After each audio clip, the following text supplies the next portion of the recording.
Welcome back to my YouTube channel result Guru. आप देख रहे हैं, मैं हूं ज्योति चौहान आप लोगों के सामने, और आज मैं पढ़ाऊंगी आपको कि आर्ट क्या है। देखिए, जो टॉपिक आज मैं पढ़ाने जा रही हूं, बीच बीच में मैं आपको काफ़ी गाइड करूंगी भी। यहाँ से सबसे बेसिक चीज़ ये है कि जो टॉपिक आज आप पढ़ रहे हैं, इस टॉपिक को आप कहीं पर भी देखिएगा, किसी भी सिलेबस में आप चेक करिएगा, आर्ट का जो ये टॉपिक है आपको हर सिलेबस में मिलेगा। तो यहाँ पर आज जितने लोग मुझे देख रहे हैं, जितने लोग पढ़ रहे हैं यहाँ पर, उन सब के लिए बात बहुत ज़रूरी है कि आर्ट का जो टॉपिक है आपका, वो आपका चाहे डीएसएसबी है, यूपी है, उत्तराखंड है, झारखंड है, बिहार है, कोई भी है, टेट है, चाहे यहाँ तक कि उन सब के लिए बहुत इंपॉर्टेंट है, उन सब में आता है। इवन मैं ये कहूँगी, अगर किसी सिलेबस में ये मेंशन नहीं भी किया है तो वहाँ पर भी आप बिना मेंशन के भी इसको पढ़ेंगे, क्योंकि इसका जो बेसिक है, आज ये बेसिक मैं यहाँ से करा रही हूँ, शुरू करा रही हूँ बेसिक। तो ये फर्स्ट क्लास आप लोगों का रहेगा, तो यहाँ से बेसिक हम लोगों का चलेगा। तो बेसिक से जो है क्वेश्चन कहीं से भी कभी भी पूछ सकता है, बिना सिलेबस में मेंशन किए भी।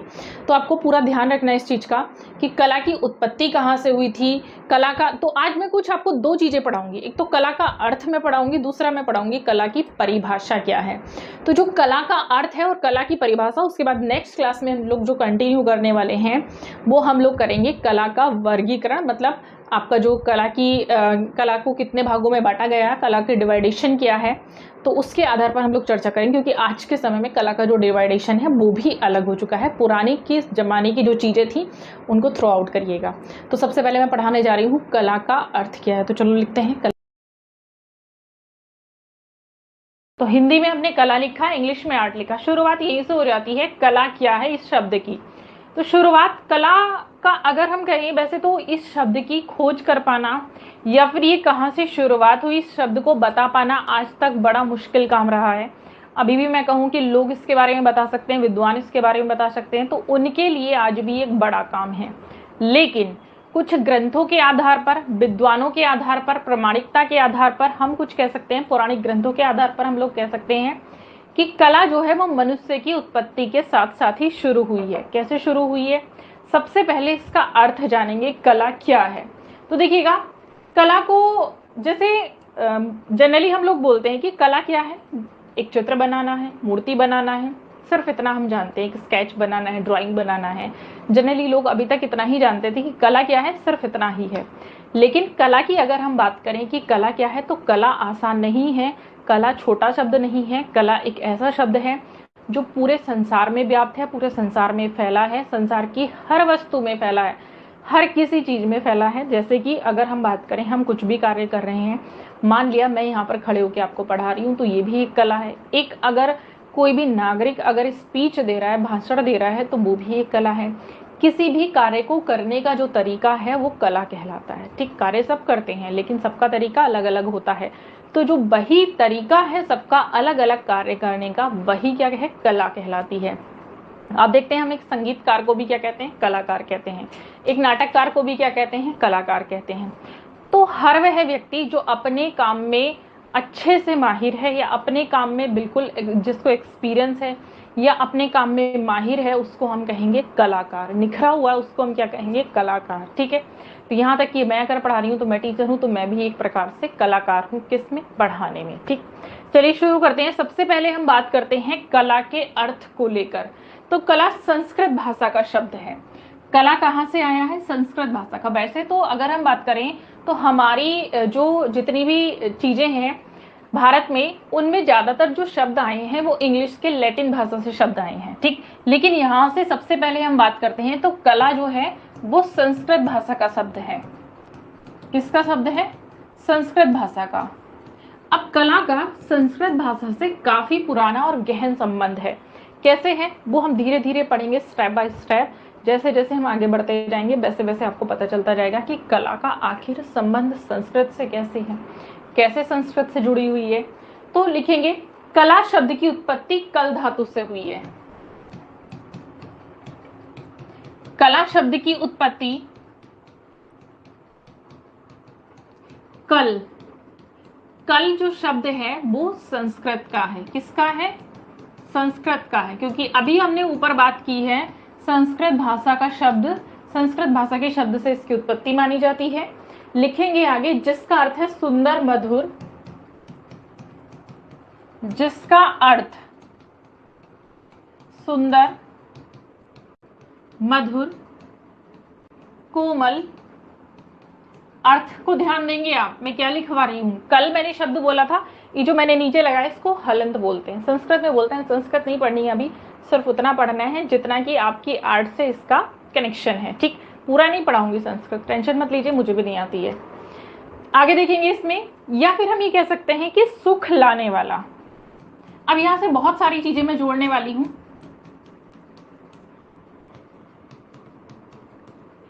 ये जो मैं चैप्टर यहाँ पर पढ़ा रही हूँ, या जो ये आपको टॉपिक मैं यहाँ पर पढ़ा रही हूँ, आप देखेंगे ये डीएसएसपी आपका यूपी और यूपी टीजीटी पीजीटी दोनों में आता है। उत्तराखंड में तो है ही ये।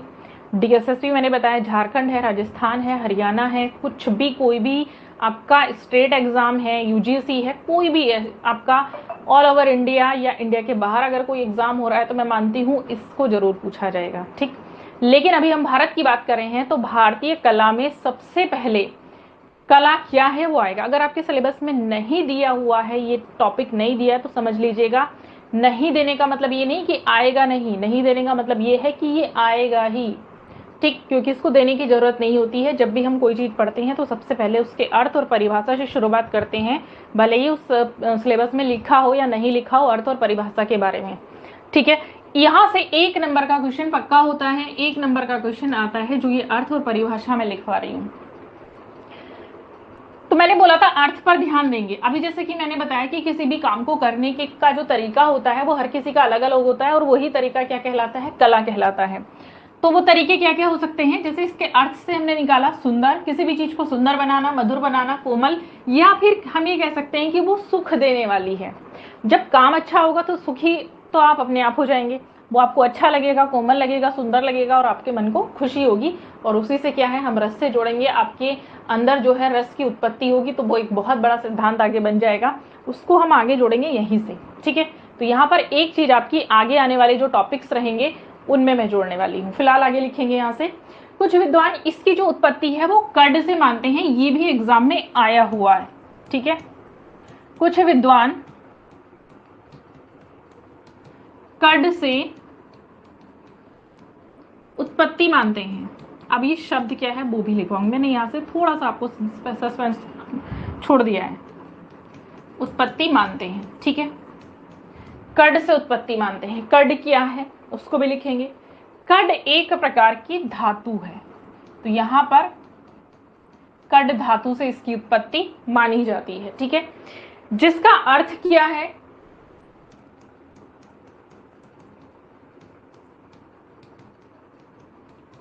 प्रसन्न करना या प्रसन्न रखना, खुश रहना, मतलब मस्त करना, अथवा हम कह सकते हैं मस्त रहना। तो कुल मिला के सुखी जीवन देने वाली जो चीज है वो क्या है आपकी, कड है, मतलब कला है। आप जब भी कभी बहुत ज्यादा स्ट्रेस में हैं तो एक काम हमेशा करिएगा, आपको बड़ा ही एक दवाई का काम करेगा।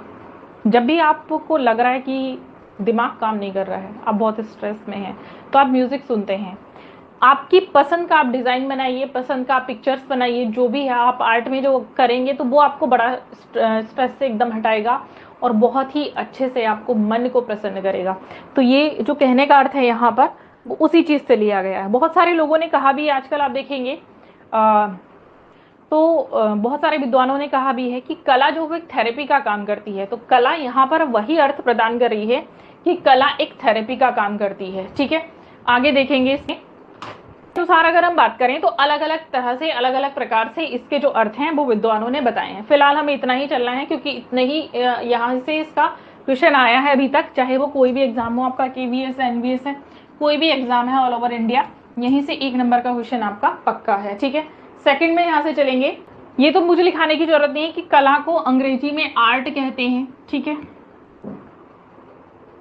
आर्ट शब्द का प्रयोग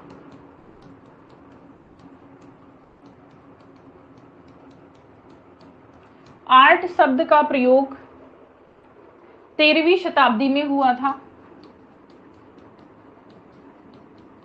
आर्ट शब्द का प्रयोग 13वीं शताब्दी में हुआ। आर्ट शब्द की उत्पत्ति अब मैंने बताया था लैटिन भाषा के शब्द से आए हैं, तो ये कहाँ से हुई, इसकी आर्स से। आर्स कहाँ का शब्द है, लैटिन भाषा का शब्द है, ठीक है। आर्स से इसकी उत्पत्ति मानी जाती है। आर्स या फिर आर्टेन भी कहा जाता है, आर्स या आर्टेन भी कहा जाता है।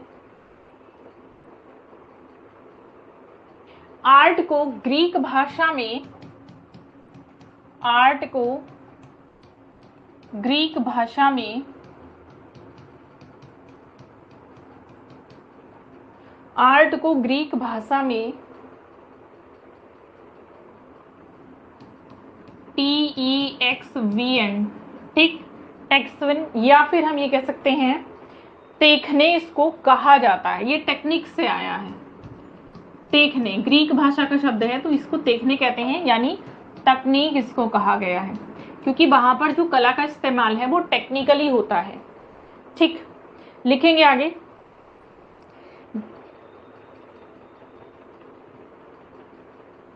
भारत में कला शब्द का सर्वप्रथम प्रयोग, भारत में कला शब्द का सर्वप्रथम प्रयोग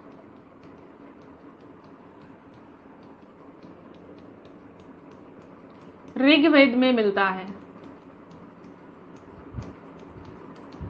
कला शब्द का सर्वप्रथम जो प्रयोग मिलता है वो हमें कहाँ मिलता है, ऋग्वेद में मिलता है। जो वेद हैं 4, उनमें से जो ऋग्वेद है उसमें सबसे पहला जो प्रयोग है हमें भारत में कला का मिलता है, ठीक है। नेक्स्ट देखेंगे, इसमें आगे लिखेंगे,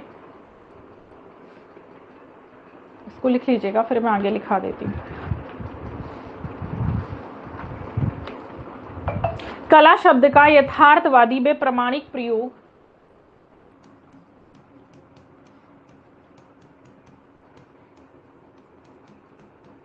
यथार्थवादी मतलब प्रमाणिक तौर पर, व प्रमाणिक प्रयोग, जहां से साफ पता हमें लगता है तो प्रमाणिक जो प्रयोग है वो प्रथम सदी में,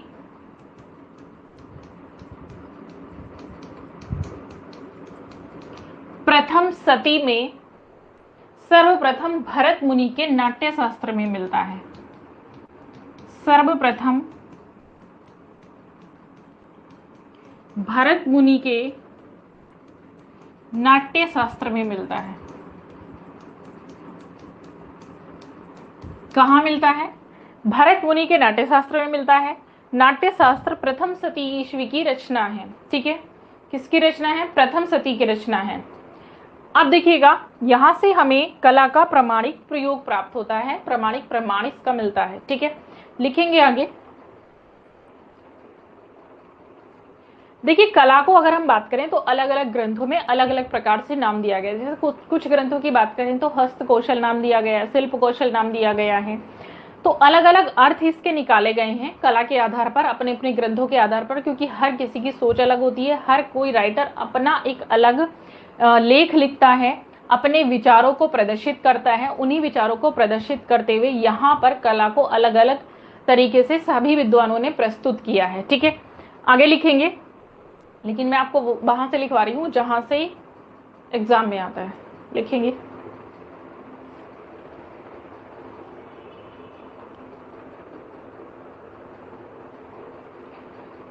यजुर्वेद में 64 कलाओं का प्रयोग मिलता है।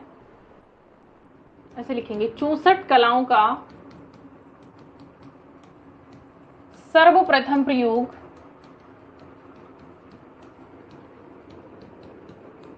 यजुर्वेद में। यहां से 1-2 नंबर आपका पक्का है, ध्यान रखेंगे। यजुर्वेद में मिलता है। 64 कलाओं का सर्वप्रथम क्रमबद्ध रूप में, 64 कलाओं का सर्वप्रथम क्रमबद्ध। अब ये दोनों लाइन एक सी लग सकती हैं, लेकिन थोड़ा सा चेंज है।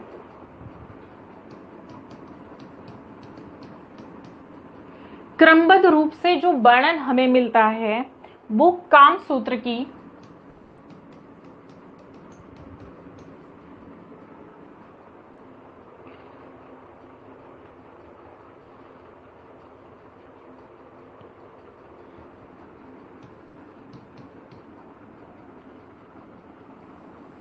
पहले इतना लिखेंगे फिर मैं लिखवाती हूँ आगे।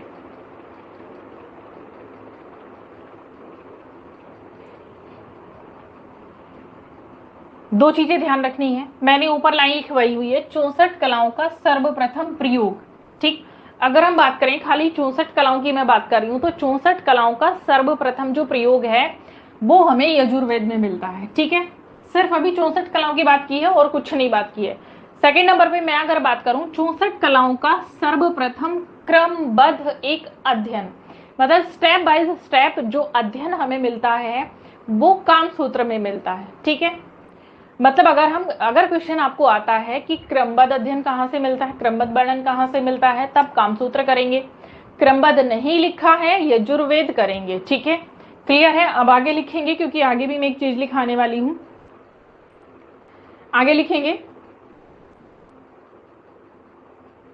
कला विलास के आधार पर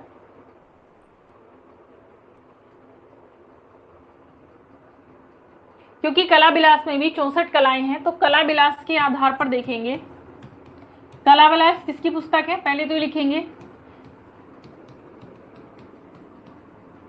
कला विलास किसकी पुस्तक है, कश्मीर के पंडित हैं क्षेमेंद्र की पुस्तक है ये। ठीक है, कश्मीर के पंडित इनको कहा जाता है, चाहे तो लिख सकते हैं कश्मीर के पंडित।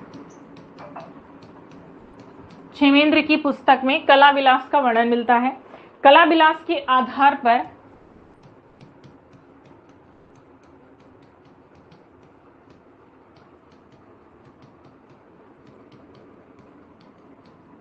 कला विलास के आधार पर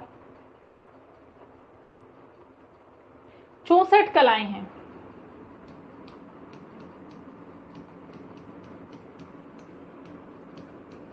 ठीक, मैंने बताया था कला विलास में भी 64 कलाओं का अध्ययन हमें मिलता है। मतलब बेसिकली ज्यादातर हम देखेंगे तो 64 कलाओं का ही अध्ययन हमें मिलता है। यहाँ पर फिलहाल देखने वाले हैं 64 कौन कौन सी कलाएं हैं।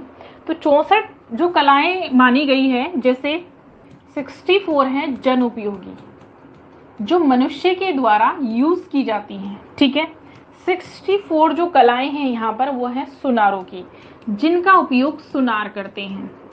जैसे आप देखेंगे समाज में जितनी भी चीजें व्याप्त हैं वो कला के आधार पर हैं। आप जो भी चीजें इस्तेमाल कर रहे हैं वो कला के आधार पर है, क्योंकि कहीं ना कहीं हर किसी चीज की, हर किसी वस्तु की एक प्रॉपर शेप होती है। ठीक है, उस शेप को अगर हम बात करें तो वो किसके आधार पर की गई है, कला के आधार पर की गई। लेकिन खाली शेप के आधार पर नहीं करेंगे, पूरा उस चीज का जो विकास है वो भी एक कला है। लिखेंगे आगे तो सुनारों की 64 वैश्याओं की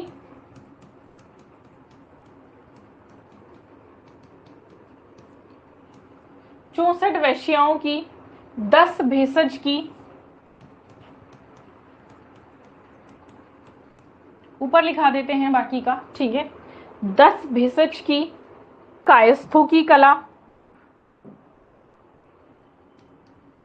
16 कायस्थों की कला,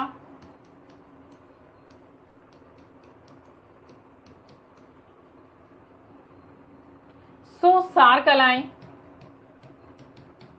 जो संसार में व्याप्त हैं, 100 सार कलाएं, 32 धर्म अर्थ काम और मोक्ष,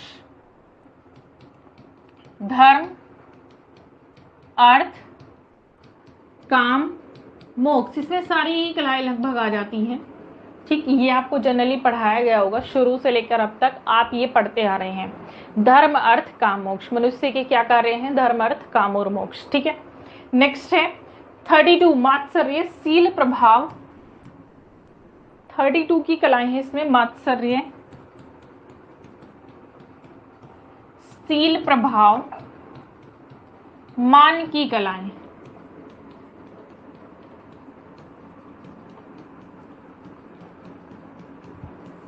राइटिंग गंदा लग रहा है तो बता देना। ठीक, थोड़ा सा उसको क्लियर करके मैं समझा दूंगी, नहीं दिखाई दे तब बताना, ऐसे ही मत जनरली बोलने लगना कि नहीं गंदा लिखा है। ठीक, आगे लिखेंगे इसमें। अब देखिएगा जो प्रकृति निर्मित कलाएं हैं और एक मनुष्य के द्वारा बनाई गई कलाएं हैं। ठीक, तो प्रकृति निर्मित कलाओं को क्या कहा गया है, लिखेंगे प्रकृति निर्मित, जो नेचर ने बनाई है, प्रकृति निर्मित कलाओं को कहा गया है कॉस्मिक आर्ट, मतलब देव शिल्प।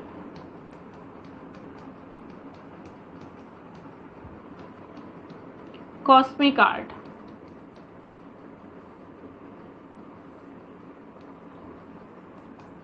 ठीक, कॉस्मिक आर्ट हो गई है। इन्हें यहां से क्योंकि प्रश्न आया हुआ है, लिखेंगे भर्तृहरि ने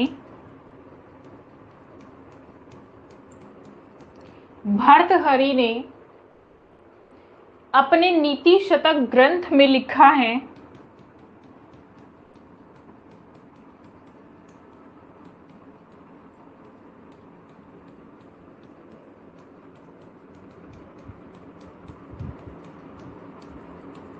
अपने नीति शतक ग्रंथ में लिखा है। क्या लिखा है? ये श्लोक पूरा आया हुआ है और कई बार पूछ लिया जाता है इससे प्रश्न, उसको लिखेंगे। ये श्लोक मैं लिखवा रही हूं, इसके बाद इसका अर्थ मैं समझाऊंगी, ठीक है? तो ऊपर श्लोक लिखा देती हूं मैं।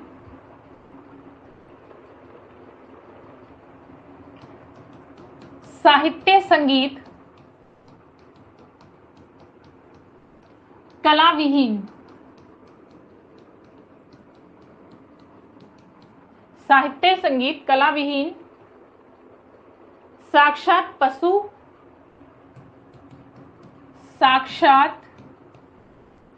पशु, ये हलंत लगा दीजिएगा, पुच्छ विषाणहीन,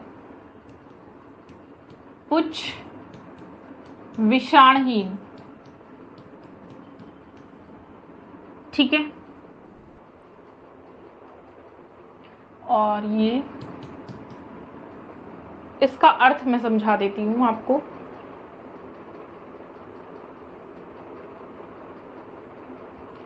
मतलब कहा गया है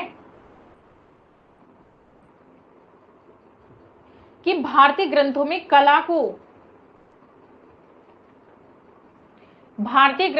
कला को जितना मतलब आवश्यक साहित्य है, संगीत है, उतना ही आवश्यक जो है वो कला को बताया गया। कहा गया है कि साहित्य और संगीत कला के बिना अधूरे हैं, ठीक? तो साहित्य, संगीत, कला के साथ साथ तीनों चीजें चलती हैं। ये मैंने आपको पहले भी बताया हुआ था कि साहित्य और संगीत के साथ साथ कला, तीनों चीजें चलती हैं। तो बिल्कुल कला जो है आवश्यक है, साहित्य और संगीत के साथ साथ ये कला के बिना सब अधूरे हैं, ठीक है? दूसरी लाइन क्या कहती है? दूसरी लाइन कहती है संगीत मतलब साहित्य, संगीत और कला से विहीन जो पुरुष है वो कैसा रहेगा?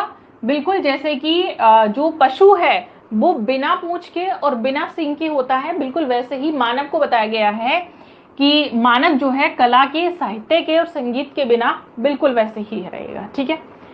तो इनके अर्थ आपको समझ में आ गए। कई बार इनसे अर्थ भी पूछ लिया जाता है, कई बार क्या है ये लाइनें दे दी जाती हैं और श्लोक की क्वेश्चन में, और आपसे पूछा जाता है लाइनें किसकी हैं? नीति शतक की हैं, भर्तृहरि के, ठीक है? लिखेंगे आगे। ये तो था अब तक जो मैं पढ़ा रही थी आपको कला का अर्थ। इसके बाद कला की परिभाषा शुरू करते हैं।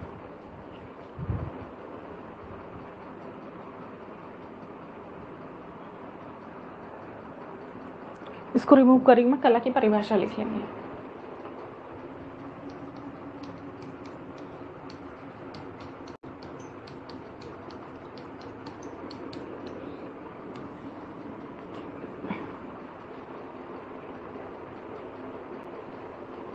अब कला के बहुत सारे विद्वान हैं। कला विद्वानों ने कला की परिभाषा को अलग अलग प्रकार से परिभाषित किया हुआ है। कैसे? कला सत्य की अनुकृति है। 1 नंबर का क्वेश्चन यहां से पक्का है। कला सत्य की अनुकृति है। किसका कथन है? फटाफट से बताइएगा। आया हुआ क्वेश्चन है, प्लेटो का कथन है, ठीक है? इस तरह के डायलॉग आपको 1 नंबर का जरूर आता है, चाहे आपका कोई भी एग्जाम हो, किसी भी चीज से जुड़ा हो, आर्ट में किसी भी पोस्ट से जुड़ा हो, 1 नंबर का आएगा। सेकंड है कला अनुकरण है। कला अनुकरण है, अरस्तु का है। ठीक है, ये कथन किसका है? अरस्तु का है। थर्ड है आपका कला दमित वासनाओं का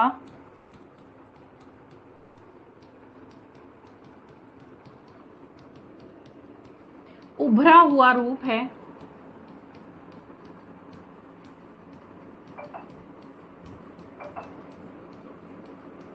कला दमित वासनाओं का उभरा हुआ रूप है, ये सिगमंड फ्राइड का है। ये कथन किसका है? सिगमंड फ्राइड का है। ठीक है, फोर्थ पॉइंट है आपका कला भावों की क्रिया रेखा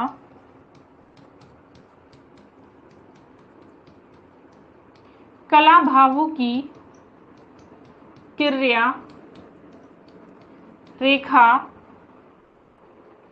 रंग ध्वनि शब्द द्वारा रंग ध्वनि शब्द द्वारा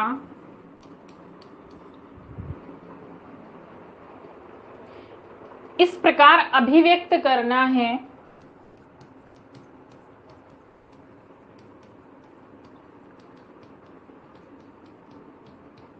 इसको मैं समझाऊंगी। इस प्रकार अभिव्यक्त करना है जिसे देखने या सुनने वाले के मन में जिसे देखने या सुनने वाले के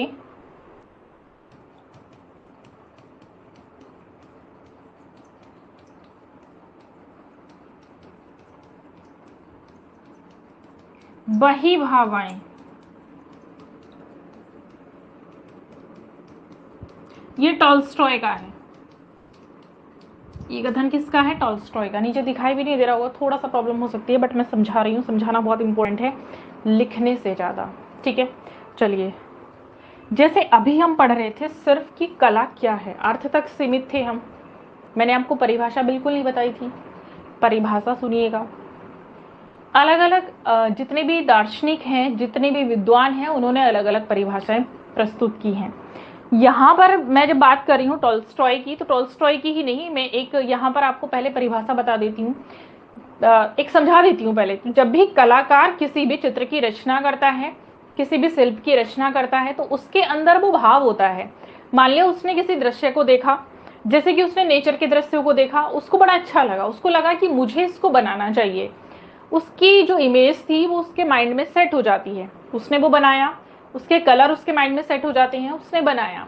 एक दृश्य था कि अगर वो कहीं बाहर गया है, उसने किसी ऐसे दृश्य को, ऐसी घटना को देखा, वो घटना उसके दिमाग में कैद हो जाती है और उसने आके हूबहू वैसे ही चित्रित कर दी, जैसे कोविड टाइम में थी। ठीक, तो ये जो भाव है, तो वो कैसे चित्रित किया उसने? उसके अंदर भाव जागृत हुए। जैसे कि इसका एग्जाम्पल अगर मैं आपको बताऊं तो मौर्य काल में अगर आप जाएंगे तो अशोक इसका सबसे बड़ा एग्जाम्पल है। अशोक ने जब तक भगवान बुद्ध से उसका अनुसरण नहीं हुआ था, या फिर ये कहेंगे कि भगवान बुद्ध को वो नहीं मानता था, उससे पहले वो काफी कट्टर था। तो उसका जो परिवर्तन हुआ वो भगवान बुद्ध के संपर्क में आने के बाद हुआ। तो उसने क्या किया? उसके अंदर भाव जागृत हुए और उन भावों के माध्यम से ही उसने स्तूप और स्थापत्य का निर्माण कराया, स्तंभों का निर्माण कराया और उन पर भगवान बुद्ध की आकृतियों का निर्माण कराया। ठीक है, तो कला के लिए क्या जरूरी है? भाव जरूरी है। एक कलाकार जो होता है वो फीलिंगफुल होता है। क्वेश्चन आया हुआ है, जो मैं बोलती हूँ वो कहीं ना कहीं आपको मिलेगा जरूर एग्जाम में। तो चलिए यहाँ से पढ़ते हैं। देखिए, कला भावों की क्रिया, कोई भी भावों की क्रिया, हमारे मन में जो उत्पन्न भाव हैं, रेखा रंग ध्वनि शब्द द्वारा इस प्रकार अभिव्यक्त करना है। अब पहले इनका अर्थ समझ लें। रेखा मैंने आपको पढ़ा दी है। रेखा क्या होती है कि जो उनकी रेखाएं हैं, जब भी आप किसी भी चित्र को देखते हैं तो उसकी जो रेखाएं होती हैं वो आपके दिमाग में घूम जाती है। अच्छा, उसकी शेप क्या है? ये शेप है। रंग, फिर उसके रंग आपको अट्रैक्ट करते हैं। उसके बाद ध्वनि, जैसे संगीत से ध्वनि निकल रही है वैसे ही आप देखते हैं नेचर से ध्वनि निकलती है। ठीक है, तो संगीत या ध्वनि, हम इसमें कला की बात कर रहे हैं। शब्द द्वारा इस प्रकार अभिव्यक्त, तो साहित्य से जुड़े हैं, क्या है? शब्द जुड़ गए हैं। अभिव्यक्त करना है जिसे देखने या सुनने वाले के मन में वही भाव आए, ठीक है। जो भाव कलाकार के अंदर हैं वही भाव देखने वाले या सुनने वाले के मन में आने चाहिए। सुना किसको जा सकता है? संगीत को सुना जा सकता है, ठीक है। साहित्य को आप सुन सकते हैं। तो ये जो भाव हैं संगीत और साहित्य के साथ साथ, तीनों के साथ साथ जुड़े हैं। तो ये कथन किसका है? टॉल्स्टॉय का है। तो ये जो सारी चीजें हैं आपकी कहीं ना कहीं आपकी आती हैं। इसमें और भी आपके दार्शनिक हैं, और भी आपके इसके हैं, जैसे क्रोचे हैं, हीगल है, रविन्द्रनाथ टैगोर है। इनका एक PDF मैं आप लोगों के साथ शेयर करूंगी। माइकल एंजिलो है, रस्किन है, इनमें से एक ना एक का आपको श्योर है आएगा ही आएगा, ठीक है। या एक का मैं लिखा देती हूँ, कला सहजानुभूति है, ये क्रोचे का कथन है, ऊपर लिख लेंगे। कला सहजानुभूति है, ये कथन किसका है? क्रोचे का है। रविंद्रनाथ टैगोर का भी आया हुआ है। कला विचारों तथा भावों की अभिव्यक्ति है।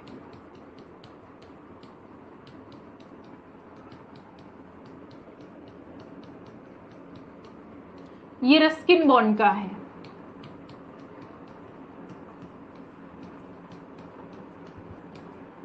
ये कथन रस्किन बॉन्ड का है। 1 नंबर का क्वेश्चन आपको यहाँ से आना है, चाहे कोई भी एग्जाम आप लोग करने जा रहे हैं तो उसी एग्जाम में यहाँ से 1 नंबर का क्वेश्चन आपका श्योर है, ठीक है।